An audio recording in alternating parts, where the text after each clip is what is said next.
Hi friends.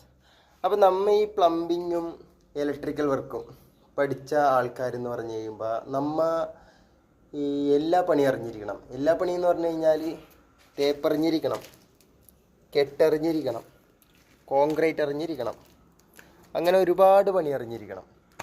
അങ്ങനെ ഇനിയുണ്ട് പല പല വർക്ക്. അപ്പോൾ അതൊക്കെ അറിയണവർ കമൻറ്റിലൂടെ അറിയിക്കണം കേട്ടോ.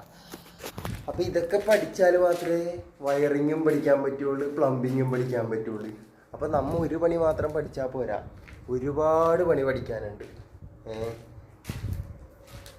അപ്പോൾ ആരും തന്നെ വലിയ പണിക്കാരാവുന്നില്ല. എത്ര പഠിച്ചു കഴിഞ്ഞാലും ആരും ഒരിക്കലും വലിയ പണിക്കാരാകുന്നില്ല. എത്ര പഠിച്ചു കഴിഞ്ഞാലും പിന്നെയും പിന്നെയും പിന്നെയും പഠിച്ചുകൊണ്ടിരിക്കുന്നതാണ് ഈ പ്ലംബിങ്, വയറിങ് എന്നൊക്കെ പറയുന്നത്. അതൊരിക്കലും തീരുന്നില്ല, അവസാനിക്കുന്നില്ല. പല പല മോഡല്, പല പല കാര്യങ്ങൾ ഇങ്ങനെ വന്നുകൊണ്ടേയിരിക്കും, പുതിയ പുതിയ സിസ്റ്റങ്ങളൊക്കെ. അപ്പോൾ ആരും ഒന്നും